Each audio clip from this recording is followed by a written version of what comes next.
I will now invite Datuk Muhammad Hasyudeen Yusoff to give his keynote speech entitled Innovative Ideas in Enlarging Prosperity. Now, a little bit about Datuk Nik. Datuk Nik Muhammad Hasyudeen Yusoff is the Independent Director of Petron Malaysia Refining and Marketing Berhad and a non-independent and non-executive director of Bank Islam Malaysia Berhad BIMB. In the past, he has held positions in the corporate world such as the Group Managing Director and Chief Executive Officer of Lembaga Tabung Haji, Executive Director in charge of Market and Corporate Supervision at the Securities Commission Malaysia, and the former Executive Chairman of the Audit Oversight Board. He was also a member of the Bursa Malaysia Listing Committee and served on Operational Review Panel of the Malaysian Anti-Corruption Commission. As a fellow certified practicing accountant, FCPA of CPA Australia, Datuk Nik Muhammad Hasyudeen was very involved with the accountancy profession in Malaysia and the surrounding region, and was a key member of several committees, including the Executive and Strategy Committee of the Confederation of Asian and Pacific Accountants. Ladies and gentlemen, please welcome Datuk Nik Muhammad Hasyudeen Yusoff.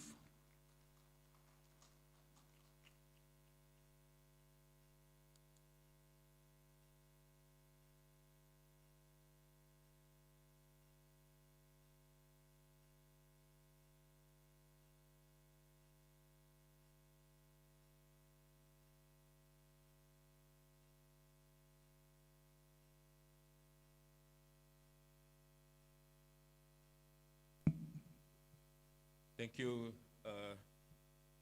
for the kind introduction. Bismillahirrahmanirrahim. Assalamualaikum warahmatullahi ta'ala wabarakatuh. First of all, I would like to record my appreciation to the organizers for inviting me to share my thoughts on, to me, what I consider as a very important topic this morning on enlargement of prosperity. This is an area where is growing rapidly in the corporate sector, and I presume that eventually, or is something which provides opportunity for small, medium-sized companies or larger organizations to consider in growing your businesses, not just within your country, but across the region as well. And I note that the main thrust of this conference is about implementing initiatives around the Sustainable Development Goals, or SDG, and it is something which is getting more traction. And for those who are around the region, and we have seen many reports around the world that we are starting to experience a lot of challenges around climate change and the instability of our ecosystem. So hence, a lot of parties, whether they are for profit or not for profit, are looking at topics around climate change, governance, issues of the society as something that is more important than the profit that they deliver to the shareholders. So what I'm going to do is basically to bring this from a slightly different perspective. And one of the reasons why I'm trying to connect the principles of our religion, Islam, and these topics of SDGs, ESG, and many other issues, because sometimes when I have the opportunity to be involved in some of the discussion, some of the decision, what I feel is that we are dragged into a conversation that is framed from a totally different perspective. Whereas when we look at our religion, we as Muslims, we are supposed to take care of this world as part of our duties as the servant of Allah subhanahu wa ta'ala. So I will try to share with you two cases where I thought by looking at Sharia, by getting the inspiration of Sharia, we are able to move initiatives, agenda that are not only addressing the issue, but also fulfills our obligation as Muslims. And I believe this is something which is a bit different, and I hope I am able to inspire you to go back and get inspiration from Sharia. So ladies and gentlemen, I think the first point is about the SDG itself.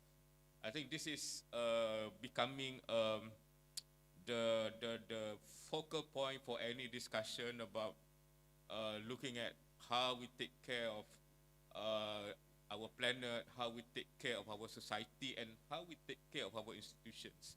Because these are the three main pillars to ensure a society is well managed, well governed, and well led.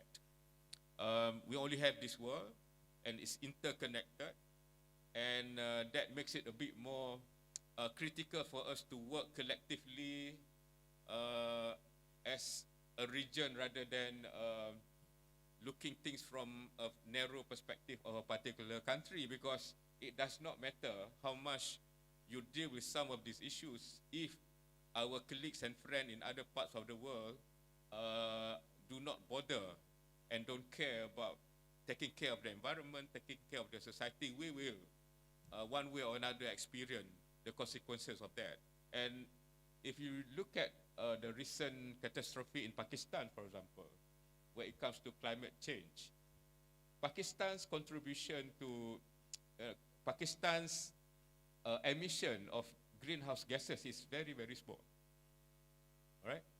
But because of the impact of global warming, the flood that hit Pakistan last year was very catastrophic. So it should waken us in looking at this perspective in a more holistic basis, because your respective initiative on a country-to-country basis may not be good enough. Of course, there are also questions whether we are already too late in addressing some of the issues. But nevertheless, I think we are here today, we are looking at this topic. So, and of course, when we talk about SDGs, you have that 17 principles, which I don't have to go in detail on each and every of them.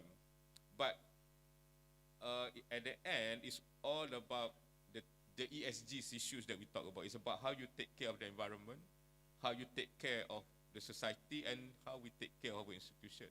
But from my humble opinion, when we talk about ESG, I think we got the sequence wrong. You cannot take care of the environment if the people who are in charge are not the right people, who doesn't have the heart of taking care of the environment. So to me, I think the governance part is more important than the rest, because it's the governance that shapes policies, shapes ideas, shapes opinion, which eventually will be reflected in terms of issues surrounding planet as well as society. So this is something that we need to consider as well. And given that I'm addressing this forum, where I was made to understand that we are all concerned, not just about our businesses, but about the way we run our businesses and the impact on the society in which we are operating. So, and it's quite interesting to note that even for corporations or large corporations nowadays, there is a shift on how they are being assessed. While profit remains important, and I think people in Malaysia, for example, we just heard about how much the Employee Provident Fund announces its dividend.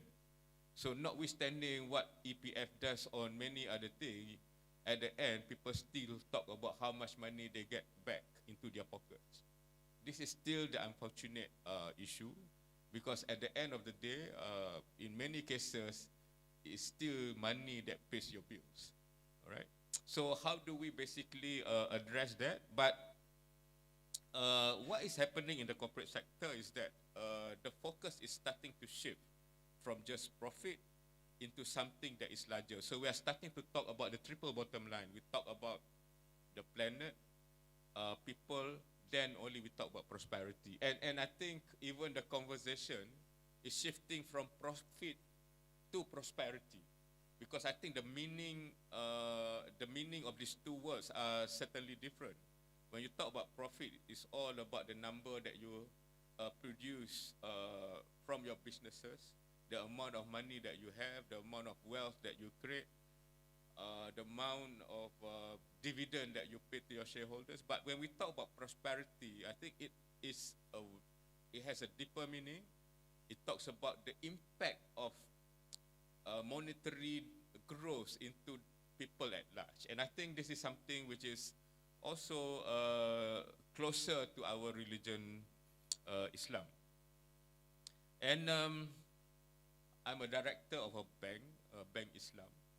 And the financial industry is being pressured to bring climate change issue in particular and ESG generally into the way we make decisions in the bank, the way we strategize our businesses, the way we deal with our stakeholders, the way we provide finance to businesses in growing the economy. And this, I think, will have impact to businesses in the future, because those who are not environmental friendly in terms of their industry, in terms of the way they run their businesses, in terms of the impact of your businesses, they may be less preferred by financial institutions, if not now, but in the near future. So this is something which indicates that the level of awareness and the level of effort in terms of ensuring that this planet is governed in such a way that we can pass them to our children and grandchildren in a form that makes sense to them is gaining momentum. But it is not cheap. It is not easy. And I think this is basically the spirit that is included in the theme of our discussion this morning. So, ladies and gentlemen, coming back to my earlier point about why we Muslims technically should be leading this initiative is because Islam as a religion is meant to bring blessing and compassions not just to human beings but to everything that is on this earth. And I'm sure you have heard about the verses from the Quran, وَمَا خَلَقْتُ الْجِنَّ وَالْإِنسِ إِلَّا وَمَا أَرْسَلْنَاكَ إِلَّا رَحْمَةً لِلْعَالَمِينَ. I do not send you, Prophet Muhammad, other than to bring blessings to all the creatures. And it is a very important principle which to me should be the foundation when we Muslims deal with SDGs, ESGs, climate change, sustainability and everything, because it is a prescription to us many, many thousand years ago. All right? Yet, when we look at those who are leading in this topic, those who are leading in this discussion, those who are leading in implementing measures in saving the planet, Muslim appears to be on the back seat. So that's the reason why I thought I want to bring this topic at the forefront, given that I'm the first speaker, so I have that responsibility to set the scene. But this is something that we as Muslims should take it seriously as well, you know, because why are we not there in that position as the leading community, the leading businesses in dealing with climate change.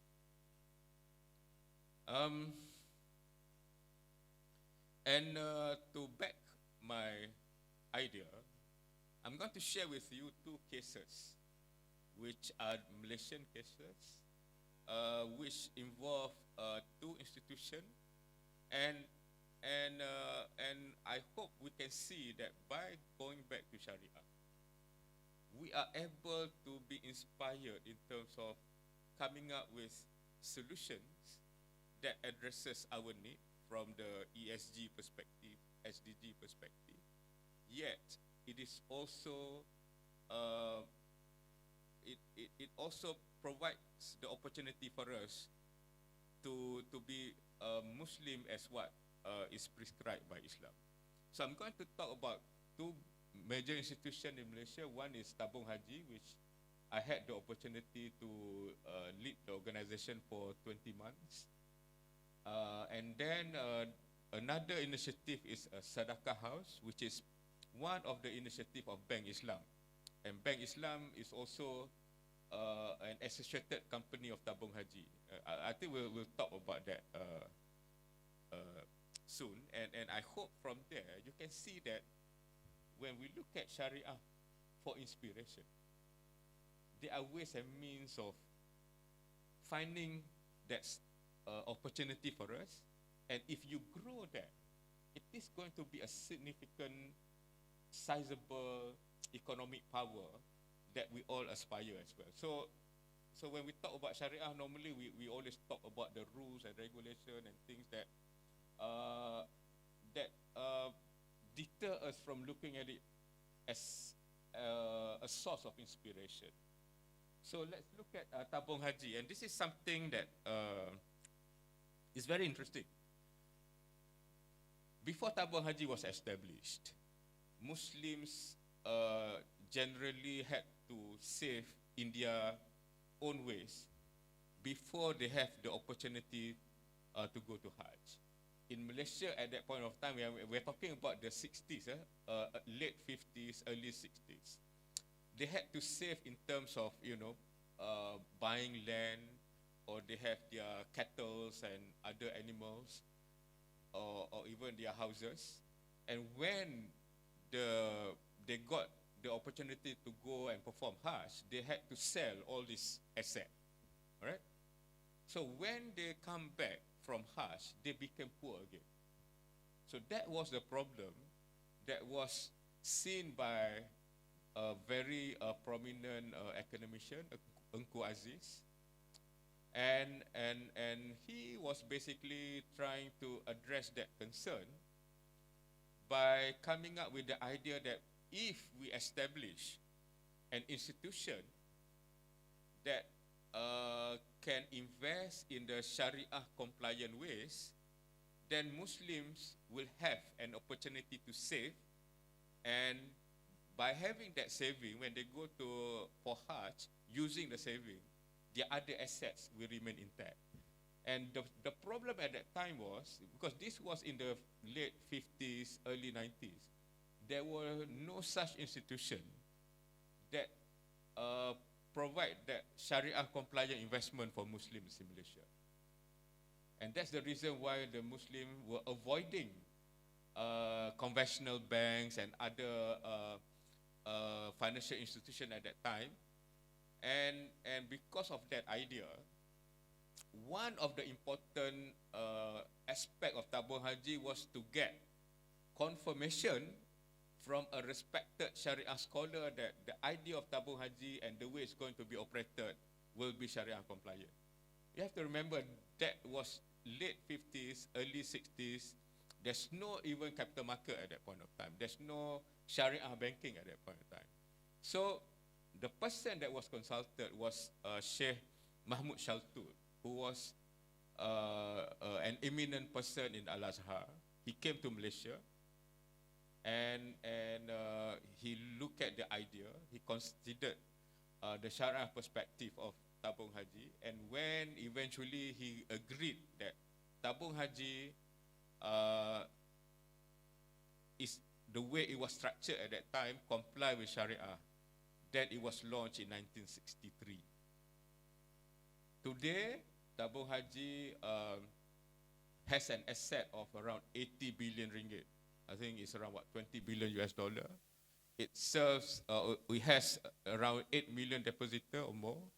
So from that idea of how to help Muslim to save money, a huge financial institution was established. And I talk about Bank Islam. Half of the shares of Bank Islam are basically owned by tabung haji. They used to have more, but because of the prudential requirement, the amount was reduced so that we are able to manage any systemic risk to the financial ecosystem. So, and beyond that, and because of the funding that it has, tabung haji were able to invest in many economic sector. As I mentioned, in 1960, there was no capital market in Malaysia. So because of that, tabung haji had to go and invest and run businesses. So Malaysia at that time, I think one of the sector that was growing was our palm oil industry. And because of that, naturally tabung haji has investment in palm oil. And it went into property development. It went into other economic sector. And when capital market was started, then tabung haji started to be an institutional investor as well. So this is something that grew out of a simple idea about how do you basically help Muslim to save to go for Hajj, which is their religious obligation. So ladies and gentlemen, the other part of tabung haji that is well known is Hajj services. Every year, I think now under our quota, we send around 30,000 Muslims from Malaysia to Mecca. With additional quota, it may go up to 40,000. To a certain extent, the cost of Hajj is subsidized, although it comes from the profit of the depositor rather than the government, which is something which I've been challenging as well. Because while it sounds good that, you know, Muslim pay cheaper cost to go for Hajj, but as a result of that, if you go and register at tabung haji now, you have to wait 135 years before you get your turn to go to Mecca. So that is the unintended consequences of trying to do something which, to me, may even go against the idea of Sharia as well, because Hajj is only obligatory for those who are able and have enough money to save.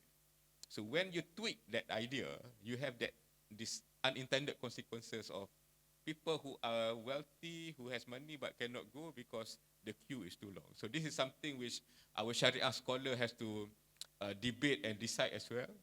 But certainly it is not a popular idea of increasing the price. And for your information, I think the price of Hajj now is around 30,000 ringgit. But the pilgrim are only charged around 13,000. So there's a gap of 17,000. They are not even paying half of the Hajj cost. So, and when you talk about ESG, SDG, this is something that needs to be debated as well, because what seems to be good may not necessarily create a healthy impact in the whole ecosystem. All right? And the other part of tabung haji, it pays out around 100 million ringgit business zakat every year around the country. So that amount of money goes direct to the asnaf in many forms. And so this is, I recall during one of the popular distribution of zakat by tabung haji is this kereta jenazah, the van that you use to carry your demised brothers or sisters. It's very popular. All the mosques around the country try to get that from tabung haji.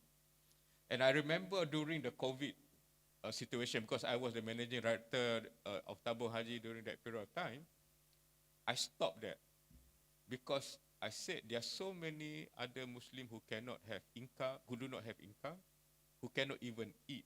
So I said, I'm going to take care of the living Muslim and leave the one that died to their society. And so this is something that, to me is the progressiveness of our religion. We do have the frame to get people who are in certain position to make decision that has impact on the society.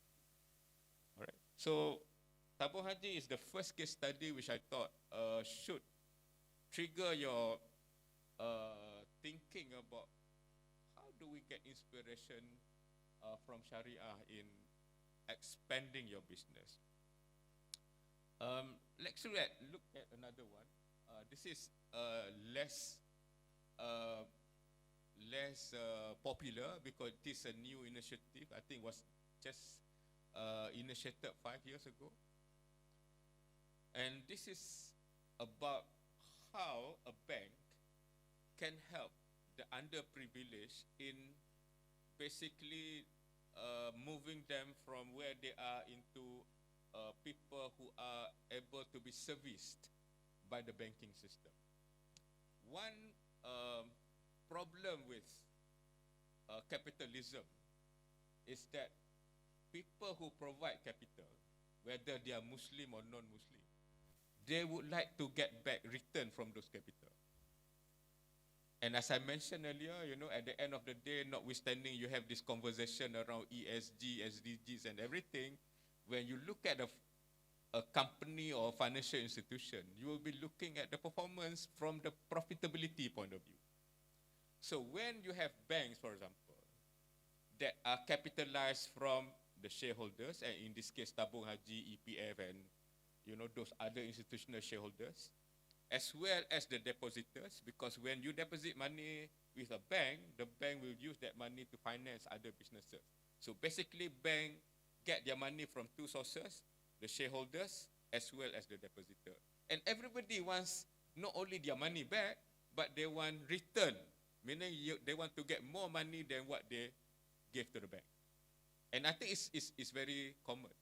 But, for example, during the COVID period, there was a lot of expectation that the bank would be helping people who are in difficulty, and that was a real need for that. While at the same time, you are also expecting the bank to give return to your shareholders, to give return to your depositor. So the idea of using capital that comes from people who wants return to help people who are in need doesn't really match the expectation.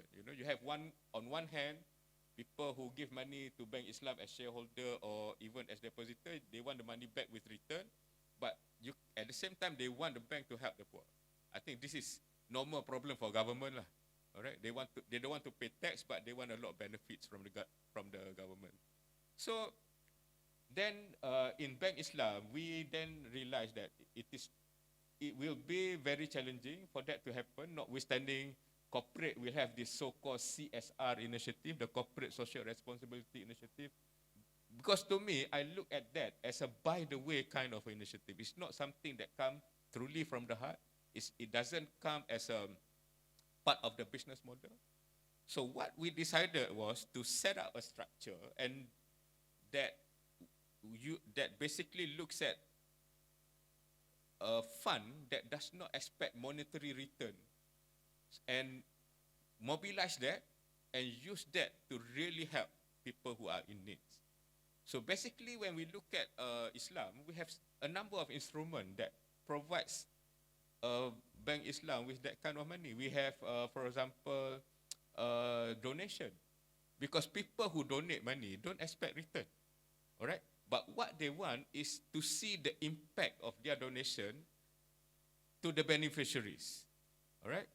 And of course, we have institutions where in some of their dealing, they do not have, or they may have issue around Sharia compliant, and they have to purify that money. So, and you have also the concept of wakaf.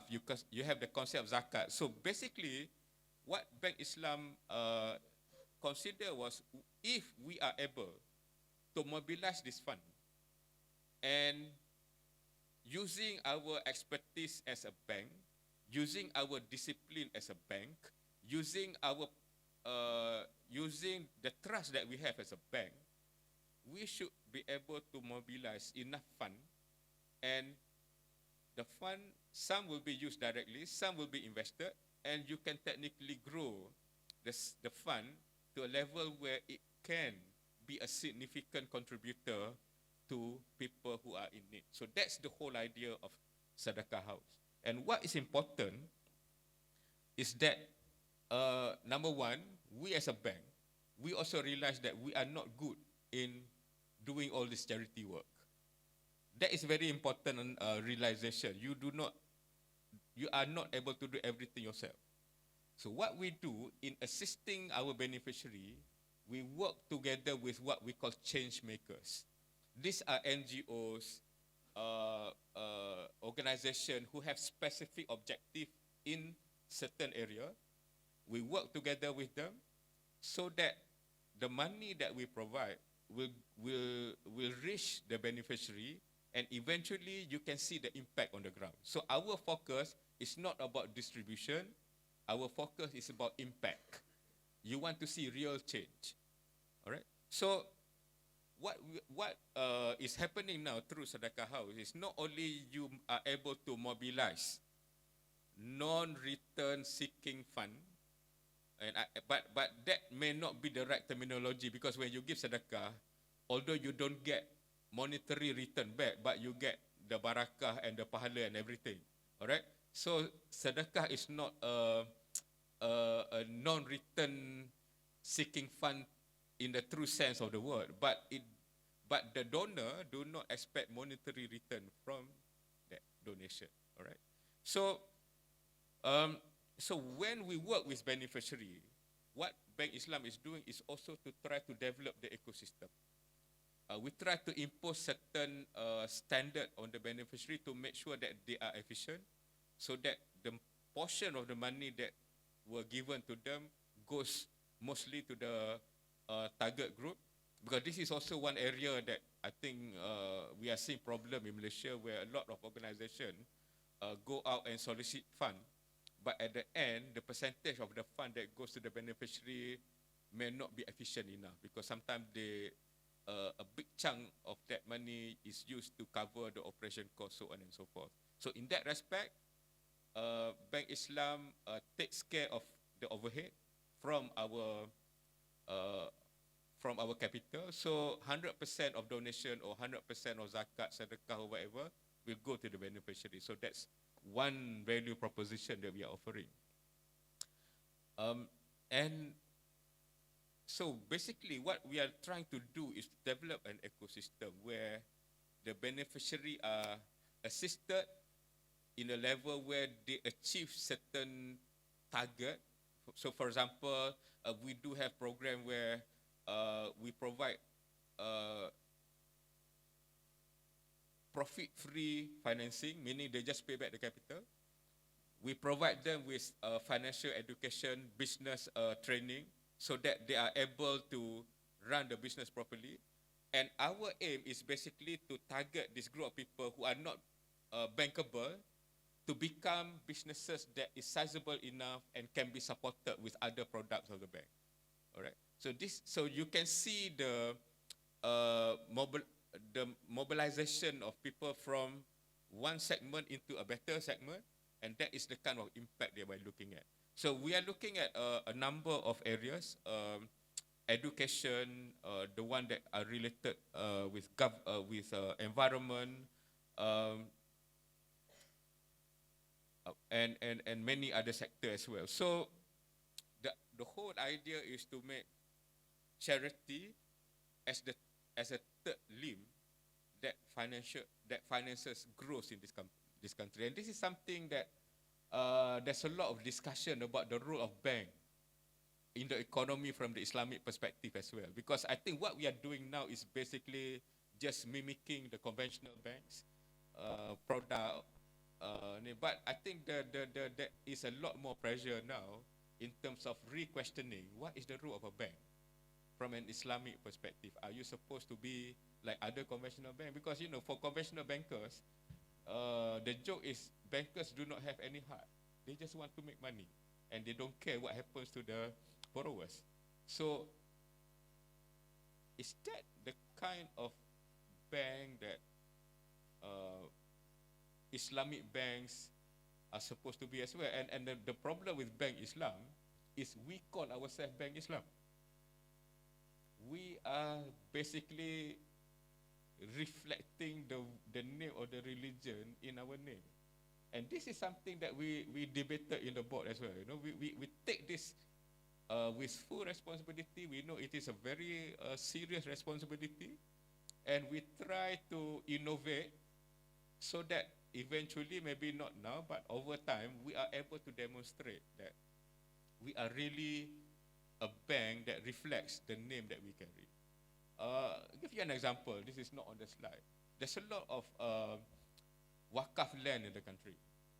And from a banking perspective, it is not easy to provide financing on wakaf land because the land does not belong to the owner. The land belongs to God. So if there's a problem in terms of repayment, you are not going to sue God to get back your money, right? So the bank has to be innovative in terms of coming up with an approach where you can finance wakaf land in Malaysia. And this is very important because there's a lot of land that are left unattended, does not provide any economic return because they are under the wakaf structure. And I think in Malaysia, Indonesia, the most popular kind of wakaf is for mosque as well as for graveyard, but not for economic growth. So this is something which is also important. We do have products where we can even finance asnaf to buy houses, because we work together with zakat institution, so that certain portion of the money comes from zakat because they are asnaf, and certain other portion of the money comes from the bank because we are able to design the product that can be repaid using whatever income that they have as an asnaf. So this is something which it could be small now, but if we look at Sharia as an inspiration, if we look at ourselves as the servant of God and our job is to serve Allah subhanahu wa ta'ala in many things that we do, whether you are a banker or not, whether you are an engineer or not, then you start to see opportunities where you can make a little difference here and there, but in the larger scheme of things, it creates an impact to the society. So that's basically what sedekah is all about. And this is the graphical part of it, where basically you mobilize fund from the society in many forms, including that Friday prayer collection that we have in Menara Bank Islam. But eventually it goes into project that has measurable impact. And I think that's very important when we talk about SDGs, ESGs. It's not just about giving money, but the question is, do you get to see the intention that the money was given to you on the stakeholder or on the people that receive that money? And so maybe you can, and the whole idea is basically to grow the perpetual fund. That is technically a wakaf in terms of structure, but we don't call it wakaf because in Malaysia, once you use the wakaf structure, then you are subjected to various regulatory requirements as well. And you have 13 states in Malaysia with 13 requirements. So you have to be creative in terms of designing your product so that it doesn't create unnecessary problem to you as well. So basically, I think as businessmen, we all know that we need to innovate, because innovation is something that gives you an edge in the marketplace. It is something that all businesses will have to go through and try to find that little differences that they can make, so that they can be differentiated compared to your competitors, as well as serving the need in your marketplace. So So I think whether you are a Muslim organization or non-Muslim organization, you need to be innovative. However, and of course, when you talk about innovation, I think another thing about innovation is people thought innovation is just in technology. But innovation is wider than that. It talks about innovation in business model, innovation in operating model, innovation in technology, as well as innovation in many other aspects of your business so that you get that competitive edge. I think nobody is going to quarrel about businesses need to be innovative. What I'm trying to argue today is about you can also be inspired or you can get inspiration to innovate by looking back at the religion that we all believe in. And I think the cases of the Tabung Haji case study, the Sedekah case study shows that from the Sharia perspective, you can find opportunities in terms of growing your business. And I think in the case of Tabung Haji, it has been proven to be a successful model. It's one of the best Hajj provider in the world. It does have some financial issues lately, but I think it's more of if we can strengthen the governance, we can put the right people there so that they make decision with the interest of depositors in mind and not other consideration. I think Tabung Haji should be an institution that we should be proud of. In fact, when I was there, and when I was looking at this debate about ESG, SDGs, we were basically telling ourselves, meaning the management, that why can't Tabung Haji be the referred institution around the world? Because now when you talk about ESG, I think the most popular institution is EPF, for example, because EPF is known to be investing based on ESGs. But Tabung Haji was created on the premise of Sharia. So why not Tabung Haji become a better champion than EPF? But that is the missing thinking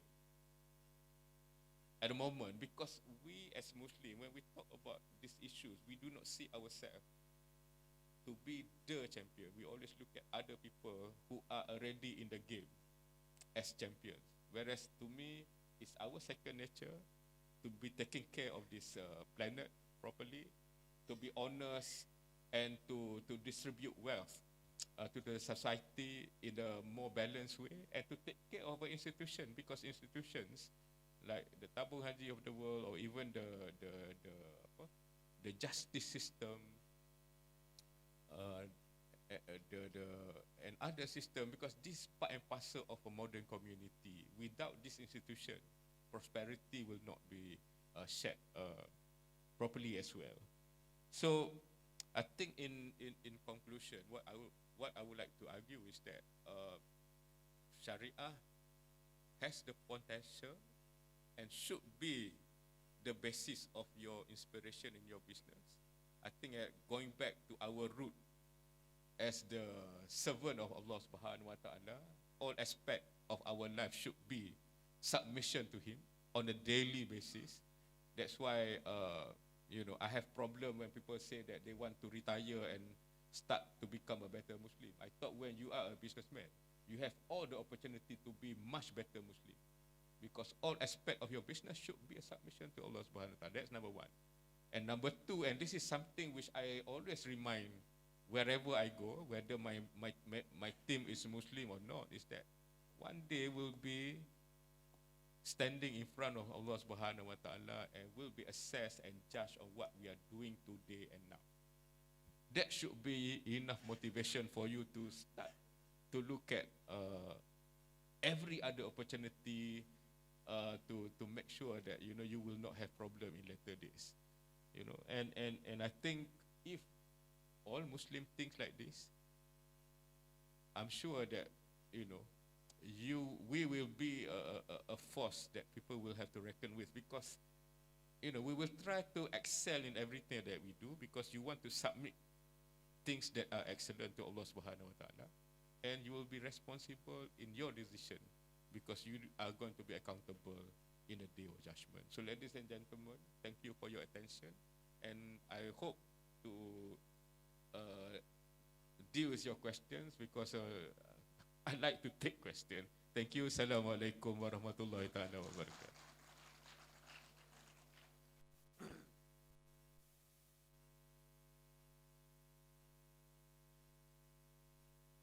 Let's open up for one or two questions.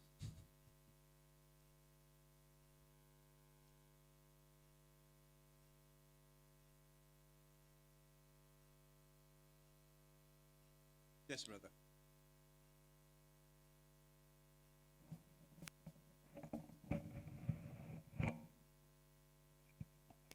We didn't prepare for the question and answer session, but I'll bring the mic. Thank you very much. Very good presentations. I'm coming from Indonesia. One of my interesting point from your presentation is about the wakaf. The wakaf is a very good potential, especially in Indonesia. I think in all over the world also, because one of my concern about wakaf is wakaf 100% belong to Allah. This is very important. And in Indonesia, even wakaf is still quote unquote is only for mosque and for some of the the Muslims education institution, but for productive purposes like economic, business, small medium enterprises, funding is this is still we call in Bahasa is a taboo. Taboo is like what you call is still forbidden. I think it's because of most of them is economy and Islam is sometimes yeah, they still have a perspective that this is difference. Even some of the Muslim is still concerned about the wakaf is only for the ibadah, for the only for daily what you call the ibadah for daily basis. And what's your what you call suggest for all the Muslim community about the wakaf, because this is very big potential. If we can generate wakaf, it's become one of our tools to generate the economy and to help, especially because I'm in the SME, small medium enterprises. The problem is SME 3, market, management, and capital. Market and management can be solved easily, but capital is not easy, because we have a small, medium, they cannot collateral, they have no something to change with the money, and this is the point of what your presentation is, not about the money, but the impact is the most important thing. So what do you think about the wakaf in the future and for the prosperity of the Muslim unity, especially in my country, in Malaysia, and in the Pacific region, all over the world? Thank you very much. Okay, thank you for the question. If I were to take an easy way out, I will just say that tomorrow you will have Tan Sri Datuk Bakar, who is a prominent Islamic scholar, and he will answer the question for you. But being a responsible speaker, I think the model that I showed just now, the perpetual fund that we have under Sedekah House is technically a wakaf. It's perpetual in the sense that you basically mobilize fund from many sources that we are able to do, and you reinvest the fund. And when we talk about reinvest, in our case, reinvest includes financing businesses, although we don't make any profit, but that's part of the way that you can help small businesses to get their capital. And on top of that, in Bank Islam, for example, we provide them with business education, because the other point that you say is about not only you give them the capital, but you must ensure that they are able to manage it in such a way that they can grow the business. So when you talk about the initiative, it's not limited to fund, but it also covers other preconditions that can help the businesses to grow. But the point is this. The point is, in Bank Islam, we have, Sharia scholars and everybody that are able to understand the concept and translate that into working and practical measures that the bank can pursue, so that you are able to mobilize this fund and do whatever that you want to do.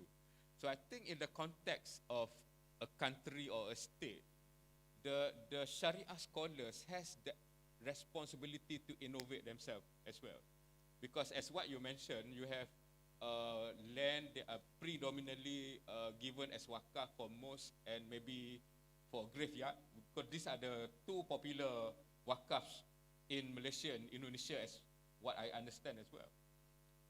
But in Malaysia, Malaysia is a bit more complicated, because each state is empowered by the constitution to take care of the religion of Islam. So you have 13 institutions in Malaysia, and they can have their own views about wakaf and other things. So some state has started to move into this area and trying to become more innovative, in the sense that new ideas, new rulings are coming out that will assist corporate players in looking at this sector as a growth sector. So when you talk about innovation from Sharia, it's not just about people like us who are businessmen or businesswomen, but people who are upholding themselves as Sharia scholar, and some may have position in state institution that can influence how the structure can be grown further. So I think, like I mentioned, we do have financing on Sharia land that is in the state of Penang. So it means that Bank Islam and the scholars in Penang were able to come up to a position where financing becomes viable.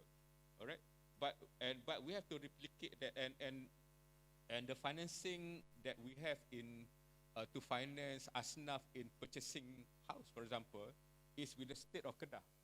All right. So in Malaysia, you have to deal with one state, and one state at a time, because we do have differences in terms of views. But when we talk about getting inspiration from Sharia, you cannot run away from dealing with the Sharia scholars, because they are the one that are the master in terms of deciding whether you can do certain structure or not. So they themselves must upgrade themselves and be open to new ideas when it comes to this kind of. So tomorrow I suggest when you have Tan Sri Datuk Bakar here, ask him the same question and see whether he can come up with a different answer, because he is quite progressive. He's in the area of Bitcoin and everything, so I do have some issues around certain things, but he's a very progressive scholar, and I think he can help you as well.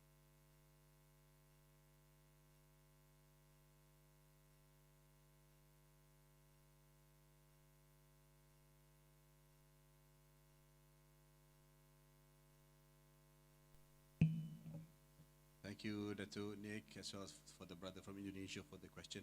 I apologize, we're out of time.